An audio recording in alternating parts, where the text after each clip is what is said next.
As we drive through Yosemite and we go through that beautiful Wawona tunnel, and then we pop out and we see the valley view. But in the back of your car is all the conveniences, and you're bringing that into the park, and you're not thinking about that it's someone else's job to sort through that, manage it, and take care of it for you. These are really challenging with all the campgrounds in the park as far as keeping them out of the waste stream. I think we used to joke we paid $3 or $4 to buy it, and it was costing us $2.50 or $3 to dispose of it if it still had stuff in it. You know, you get 2 or 3 of these in the recycle center and they break open, and then they got to evacuate the building because of the propane smell and all that stuff. So we got bunkers here where we'll collect campground ash. Again, another waste product of campgrounds. We kind of want to venture up this way. It was kind of eye-opening, I think, for me to see all that they have to deal with. The thing with campground ash is you think it's just ash, but there's knives, forks, beer cans, glass, license plates. Everybody burns everything in the campgrounds. Yosemite is such a small area, really. It's a vast valley, and the backcountry and all is it's huge, but really the majority of the visitors are in this really kind of a small area. My name is Denise Coogan, and I'm Manager of Safety and Environmental Compliance for Subaru of Indiana Automotive. What was really stood out is that people had a really good start on it. We saw the separations, we saw the bins for the aluminum cans and the plastic bottles and the trash.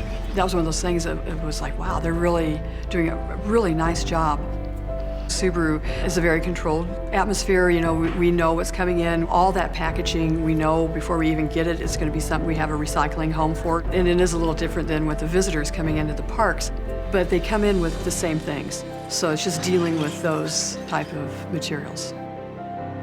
This model of sustainability, that's one thing we should just do and do well. We struggled with it, so now with Subaru's help and some other help, we want to take that next step forward.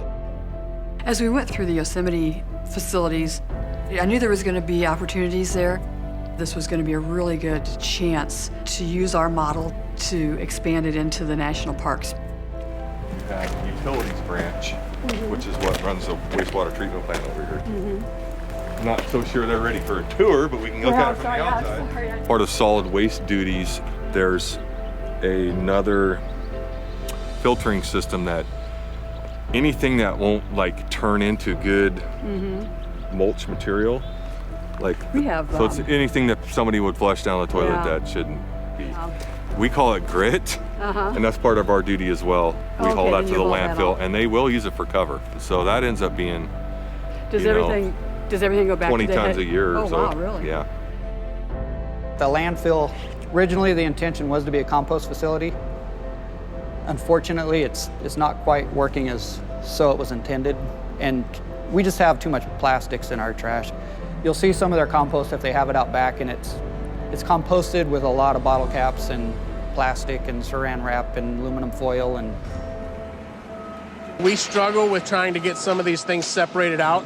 It's very labor intensive. It's a very simple system. It was designed to mostly handle organic material and not so much of the waste stream that we have today. We have 18 to 19,000 full-time residents.